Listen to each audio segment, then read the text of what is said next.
Hello guys, हम लोगों ने डिस्कस कर लिया कि जो है किसी सेंचुरी ईयर का लास्ट डे और फर्स्ट डे क्या नहीं हो सकता है। इसी तरीके से एक बहुत ही इम्पॉर्टेंट क्वेश्चन यहाँ पर बनता है कि किसी पर्टिकुलर ईयर के जस्ट बाद कौन सा ऐसा ईयर होगा जिसका कैलेंडर उस ईयर के जैसा बिल्कुल सेम टू सेम होगा। जैसे सपोज हम लोग यहाँ पर एक क्वेश्चन कंसिडर करते हैं, which year just after 2002 will be having the same calendar as 2002 has। मतलब 2002 के बाद कौन सा ऐसा ईयर होगा जिसका कैलेंडर बिल्कुल ठीक 2002 के जैसा सेम टू सेम होगा। अब ऐसे केसेस में देखिए फिर से कोई रेफरेंस नहीं दिया है, तो एक्चुअल में हम लोग यहाँ पर बात करना क्या चाह रहे हैं ये हम लोगों को कंसिडर करना है। देखिए सबसे पहले हम लोग यहाँ पर ये समझ रहे हैं कि 1 जनवरी 2002 सपोज अगर मंडे है तो मैं ये फाइंड करना चाह रहा हूँ कि 1 जनवरी किस ईयर की, सपोज वो ईयर एक्स है, मंडे होगी। एक कंडीशन। दूसरी कंडीशन ये कि ये जो एक्स ईयर है ये एक नॉन लीप ईयर होना चाहिए, बिकॉज 2002 मेरा नॉन लीप ईयर था। तो पहले मैं आपको एक नॉर्मल जो है पूरा प्रॉपर मेथड बताता हूँ कि किस तरीके से हम लोग जो है यहाँ पर फाइंड करते हैं, और फिर हम लोग इसका शॉर्टकट भी देखेंगे कि विद इन सेकेंड्स आप किस तरीके से यहाँ पर आइडेंटिफाई करेंगे कि कौन से ईयर में बिल्कुल सेम टू सेम कैलेंडर हमें मिलने वाला है। तो देखिए सबसे पहले हम लोग यहाँ पर देख रहे हैं कि 1 जनवरी 2002 मेरा मंडे है। 1 जनवरी एक्स ईयर का भी मंडे होगा, तो ऑटोमेटिकली पूरा का पूरा कैलेंडर मेरा यहाँ पर सेम हो जाएगा। कंडीशन सिर्फ इतनी है कि ये दोनों नॉन लीप ईयर हो या फिर ये दोनों लीप ईयर हो। उसका रीज़न ये है कि अगर सपोज ये नॉन लीप ईयर है और ये लीप ईयर हो जाता है तो ऐसे केस में 28 फरवरी तक तो कैलेंडर सेम रहेगा, लेकिन 29 फरवरी के बाद से कैलेंडर चेंज हो जाएगा। देखिए ऐसे केस में ये बात हम लोग समझ गए, लेकिन एक और चीज़ हमें समझनी है कि जैसे ही इससे पीछे वाला दिन यानी कि 31 दिसंबर x-1 ईयर की हम लोग बात करते हैं तो यहाँ पर ये संडे होना चाहिए, बिकॉज तभी उसका जो नेक्स्ट डे यहाँ पर हमें मिलेगा वो क्या मिलेगा, मंडे मिलेगा। तो ऐसा कुछ कंडीशन यहाँ पर हमें दिख रही है।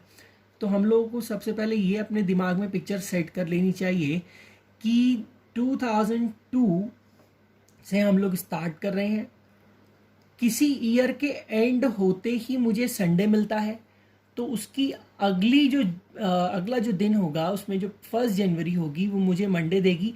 इसका मतलब ये हुआ कि कैलेंडर सेम हो जाएगा। तो यहाँ पर किसी ईयर के एंड होते ही मुझे संडे मिलता है, और सपोज मैं स्टार्ट कहाँ से कर रहा हूँ, मंडे से स्टार्ट कर रहा हूँ। इसका मतलब ये कि यहाँ पर किसी ईयर के एंड होते ही जो मुझे ऑड डेज मिलने चाहिए वो कितने मिलने चाहिए, 0 मिलने चाहिए, बिकॉज मैं मंडे से स्टार्ट कर रहा हूँ और जब तक मेरे को 0 ऑड डेज नहीं मिलेंगे, मतलब मेरा वीक एग्जैक्टली कंप्लीट नहीं होगा, तब तक मुझे यहाँ पर संडे नहीं मिलने वाला है। बिकॉज मंडे से स्टार्ट करेंगे तो वीक मेरा एंड संडे पर ही होगा और उसके लिए मेरे को 0 ऑड डेज मिलने चाहिए। ऐसे केस में हम लोग ये बात ऑलरेडी समझ चुके हैं, तो चलिए स्टार्ट करते हैं कि किस तरीके से मुझे ढूंढना है अपने ईयर को।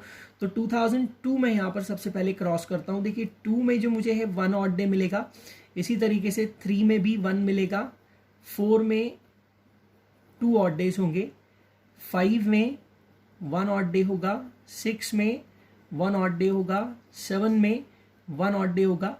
अब हम लोग अपने दिमाग में एक पिक्चर क्रिएट करके चल रहे हैं कि हमारे को किसी ईयर के एंड होते ही जो total number of odd days मिलने चाहिए वो 0 होने चाहिए। देखिए ऐसा तभी पॉसिबल है जब 7 के मल्टीपल में हम लोग डील करें। तो जहाँ जहाँ पर हमारे टोटल ऑड डेज 7 का मल्टीपल कंप्लीट होते हैं वहाँ पे हमें फोकस करना है। आप देख सकते हैं कि 2007 के एंड होते ही मुझे यहाँ पर total number of odd days जो मिल रहे हैं वो क्या मिल रहे हैं, 7, इसका मतलब 0 मिल रहे हैं। ऐसे केस में आप कह सकते हैं कि यहाँ पर जो 31 दिसंबर 2007 होगा वो क्या होगा, संडे होगा। फर्दर हम लोग देखें तो यहाँ पर 1 जनवरी 2008 मेरी मंडे मिलती है। अब मेरी 1 जनवरी 2002 की भी मंडे थी और 1 जनवरी 2008 की भी मंडे थी, तो 1 जनवरी तो दोनों की मंडे हो गई, लेकिन प्रॉब्लम क्या है कि यहाँ पर तो ये जो ईयर है मेरा ये नॉन लीप ईयर है, लेकिन ये जो मेरा इधर यहाँ पर ईयर आ रहा है क्या है, लीप ईयर है। तो 28 फरवरी के बाद कैलेंडर चेंज हो जाएगा। इसका मतलब मेरा आंसर 2008 नहीं है। और ध्यान रखिएगा ऐसे क्वेश्चन में 2008 भी ऑप्शन में जरूर आपको देखने को मिलेगा। तो इसका मतलब हमें आगे चेक करना है, और कई बुक्स में यहाँ पर 2008 को ही आंसर बनाया हुआ है, जो कि बिल्कुल गलत है। अगर आपकी बुक में ऐसा दे रखा है तो क्लियरली समझ लीजिएगा कि आंसर गलत है। तो हमें आगे भी चेक करना है। फर्दर हम लोग देखें तो यहाँ पर 8 में मुझे 2 ऑड डेज मिलते हैं, 9 में 1 मिलेगा, 10 में 1 मिलेगा, 11 में 1 मिलेगा और 12 में 2 ऑड डेज मिलेंगे। तो फर्दर हम लोग देखें तो यहाँ पर भी ये 7 ऑड डेज मेरे कंप्लीट होते हैं। 7 मतलब 0 हो गया फिर से, या यहाँ से आप देखें तो 7 और 7 14, तब भी वो 0 ही रहेगा। तो यहाँ पर हमें ये पता चलता है कि जैसे ही 31 दिसंबर 2012 मेरा कंप्लीट हुआ होगा, वहाँ मुझे क्या मिला होगा, संडे मिला होगा। और इसके बाद जैसे ही मैं 1 जनवरी 2013 पर आता हूँ, मुझे क्या मिलता है, मंडे मिलता है। तो इसका मतलब मेरा जो कैलेंडर 2002 के जैसा बिल्कुल सेम टू सेम देने वाला है वो कौन सा है, 2013 है। अब देखिए यहाँ पर जो प्रॉपर प्रोसेस है वो तो हम लोग यहाँ पर समझ गए, और किसी भी ईयर के लिए हम लोग ये मैनुअली करके निकाल सकते हैं। हालांकि ये भी कोई बहुत लेंदी तरीका नहीं है, लेकिन अगर विद इन सेकेंड्स हमारा काम चल रहा है तो वहाँ पर हमें ये फालतू की मेहनत करने की ज़रूरत नहीं होती है। तो उसकी शॉर्ट ट्रिक मैं आपको यहाँ पर ज़रूर बता देता हूँ। देखिए जो शॉर्ट ट्रिक है सेम कैलेंडर को फाइंड आउट करने की, वो बहुत ही ईजी सी है। तो उसके लिए एक छोटी सी चीज़ हम लोग देखते हैं कि जैसे जो ईयर होता है हमारा, वो ईयर 4 तरीके का होता है। मतलब लीप ईयर से 1 ज़्यादा, 2 ज़्यादा, 3 ज़्यादा।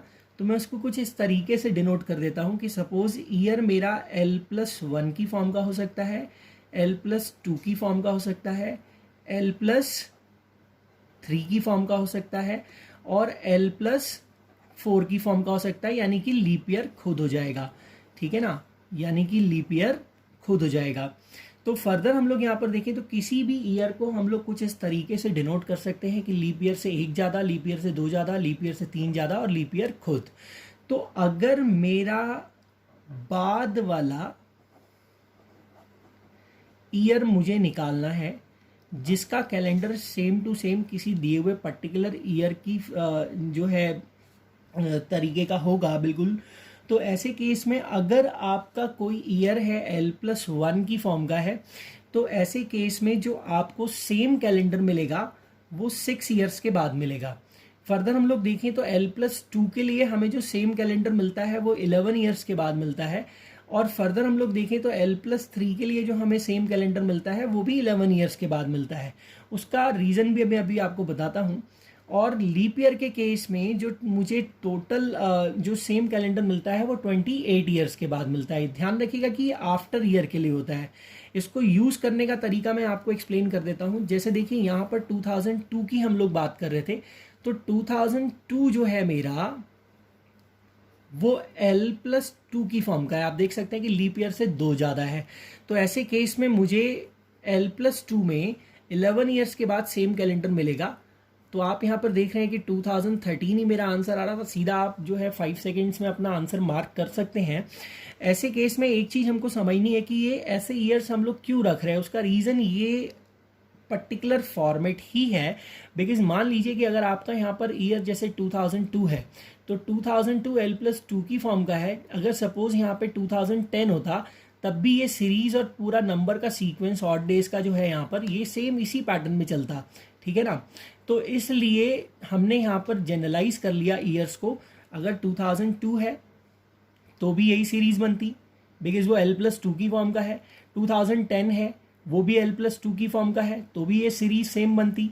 बिकॉज कैलेंडर तो चेंज नहीं होने जा रहा ना। L+1, L+2, L+3 मतलब लीप ईयर के बाद जो कॉन्सेप्ट है आपका 1112 1112 का, वो तो आपको मिलना ही मिलना है, ठीक है ना। तो इसीलिए किसी भी बाद वाले ईयर के लिए अगर आप सेम कैलेंडर फाइंड आउट करना चाहते हैं तो वो इस पर्टिकुलर ईयर्स के बाद आपको मिलते हैं। और इसको भी याद रखने का तरीका ये है आपका, अगर आप इन तीनों ईयर्स को ऐड कर दें तो ये 28 के इक्वल आपको जो है आता हुआ दिखाई देगा। तो इस तरीके से आप नंबर्स को थोड़ा सा अपने माइंड में सेट कर सकते हैं। फर्दर हम लोग यहाँ पर बात कर रहे थे कि इसको अप्लाई कैसे करना है। तो देखिए 2002 L+2 की फॉर्म का है, आपको 11 ईयर्स के बाद मिला। अब ये नहीं है कि एक बार आपने 11 प्लस कर दिया तो आप हर बार 11 ही प्लस करते जाएंगे, ऐसा नहीं करना है, ठीक है ना। आपको हर बार आइडेंटिफाई करना होगा कि ईयर किस फॉर्म का है। जैसे 2013 के बाद वाला मुझे निकालना है तो मुझे इंडिविजुअली आइडेंटिफाई करना है कि 2013 जो है वो किस फॉर्म का ईयर है। तो आप समझ सकते हैं कि ये लीप ईयर से एक ज़्यादा है, तो ये हमें 6 ईयर्स के बाद जो है सेम कैलेंडर देगा, यानी कि 2019 में हमें अब सेम कैलेंडर मिलने वाला है। फर्दर हम लोगों को अभी फिर से 6 प्लस नहीं करना है, हर बार फॉर्म आइडेंटिफाई करनी है, हर बार हमको जो है ईयर्स प्लस करने हैं। तो 2019 के लिए अगर हम लोग देखें तो यहाँ पर ये L+3 की फॉर्म का है, यानी कि मुझे 11 ईयर्स प्लस करने हैं और मुझे 2030 में वो सेम कैलेंडर देता हुआ दिखाई देगा। और फर्दर हम लोग देखें तो ये L+2 की फॉर्म का है और फिर से यहाँ पर मुझे 11 ईयर्स प्लस करने हैं। तो आप देख सकते हैं कि ये भी से एक सीक्वेंस बना रहा है हमारा यहाँ पर L+2, L+1, L+3 और फिर से L+2। फर्दर हम लोग समझ सकते हैं कि देखिए 28 ईयर्स के बाद फिर से वही सेम पैटर्न जो है 3 ईयर्स के वाला जो है रिपीट हो जाएगा। मतलब 28 ईयर्स में मुझे 3 ईयर जो है वो सेम कैलेंडर देते हुए दिखाई देंगे। कॉमन एरर बच्चे यहाँ पर करते हैं, वो रेफरेंस डे सीधा 400 साल के बाद जो है आंसर मार्क करने लगते हैं, तो ऐसा नहीं करना चाहिए। और खासकर ये आपको शॉर्ट ट्रिक सबसे ज़्यादा हेल्प करेगी, बिकॉज आजकल जो क्वेश्चंस आते हैं वो इस फॉर्मेट में नहीं आते कि सेम कैलेंडर जो है वो कितने ईयर्स के बाद मिलेगा या कौन से ईयर में मिलेगा।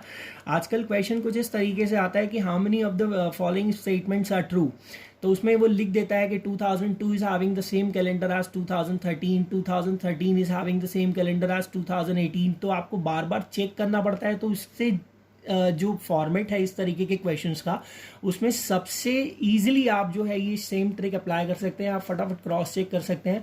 लेकिन ये आफ्टर ईयर वाला था, और सपोज इसी में अगर आपको किसी पीछे वाले ईयर का निकालना है तो ये यहाँ पर ये कॉन्सेप्ट नहीं लगने वाला है कि सेम आपने जितना प्लस किया था उतना ही आप माइनस कर दें, ये सब नहीं चलेगा इसमें। तो आफ्टर ईयर के लिए आपको जो है ईयर्स प्लस करने हैं वो इस तरीके से करने हैं, हर बार फॉर्म आइडेंटिफाई करनी है, हर बार आपको ईयर प्लस करने हैं।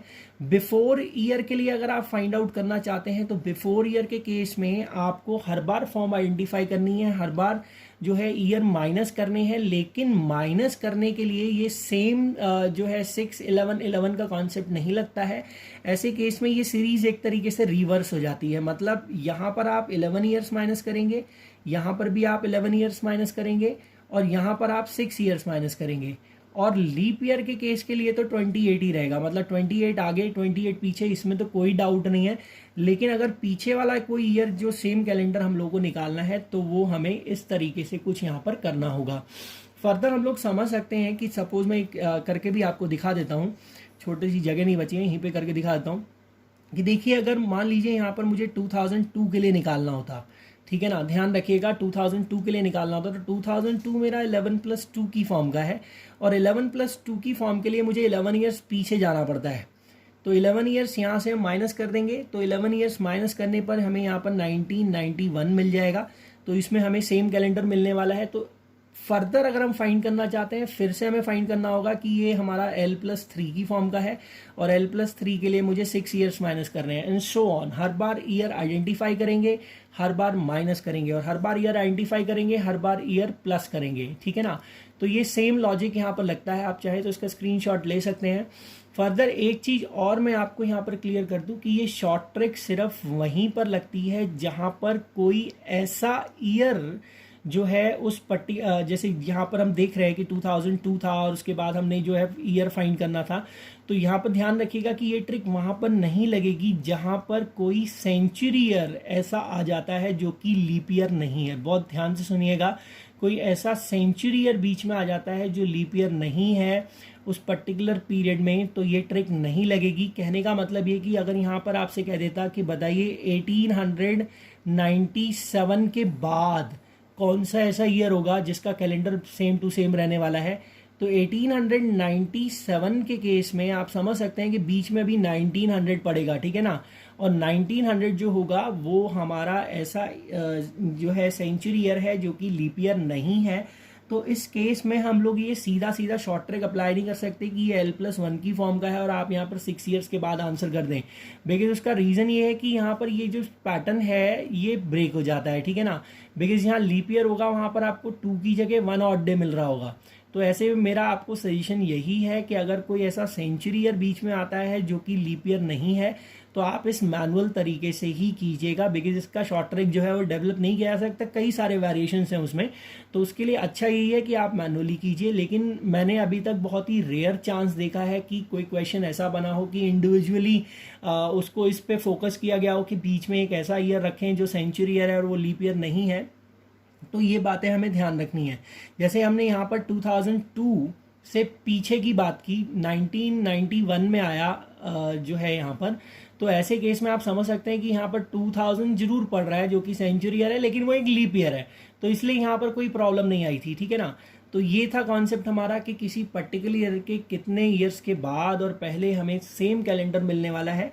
तो आप चाहें तो इसका स्क्रीनशॉट ले लीजिए। फर्दर हम लोग नेक्स्ट कुछ क्वेश्चंस को डिस्कस करते हैं जो काफ़ी जो है डिफ़िकल्ट माने गए हैं। तो मैं आपको 2 क्वेश्चंस दे देता हूं, आप इसको एज अ होमवर्क समझ के रख लीजिए और इसको फिर हम लोग डिस्कस करेंगे। अगर आपको कोई डाउट होगा आप कमेंट बॉक्स में लिख के जो है पूछ सकते हैं। तो 2 क्वेश्चंस मैं आपको बता देता हूँ आपके एज अ होमवर्क। और पहला क्वेश्चन आपको कंसीडर करना है कि अगर कोई पर्सन आप अपना 4th बर्थडे सेलिब्रेट कर रहा है तो उसकी मैक्सिमम एज क्या हो सकती है। तो मैं यहां पर लिख देता हूं, if a person is celebrating his 4th birthday then what can be his maximum possible age in years, ठीक है ना। तो ऑप्शंस भी दे देता हूँ, 4, 12, 16, 20, ठीक है ना। तो आप इसको जो है एज अ होमवर्क ट्रीट कर सकते हैं और जिन्होंने ऑलरेडी सॉल्व कर रखा है वो कमेंट बॉक्स में इसका आंसर लिख सकते हैं। एक और क्वेश्चन मैं यहाँ पर आपको जो है दे रहा हूँ आपके होमवर्क में कि एक पर्सन है और एक काफ़ी डेडली और काफ़ी सोचने वाला क्वेश्चन है। आपको जो है प्रॉपर माइंड अपना अप्लाई करना पड़ेगा यहाँ पर कि अगर एक पर्सन है, वो पर्सन टेम्पल विजिट करता है, ठीक है ना, और वो टेम्पल विजिट करता है बहुत ही स्पेसिफिक वे में विजिट करता है। वो स्पेसिफिक वे ये है कि या तो वो ईयर के फर्स्ट डे को टेम्पल जाएगा यानी कि 1 जनवरी, या फिर वो 31 दिसंबर को ही टेम्पल विजिट करेगा। मतलब या तो वो 1 जनवरी को टेम्पल जाएगा या फिर वो ईयर के 31 दिसंबर, फर्स्ट डे और लास्ट डे को ही टेम्पल विजिट करेगा। सिर्फ 2 ही दिन है उसके पूरे ईयर में जिसमें वो टेम्पल जाता है। तो अभी वो टेम्पल विजिट करना चाहता है all day of the week, all days of the week, मतलब मंडे से लेकर संडे तक सातों के सातों दिन वो विजिट करना चाहता है। Then minimum possible number of days required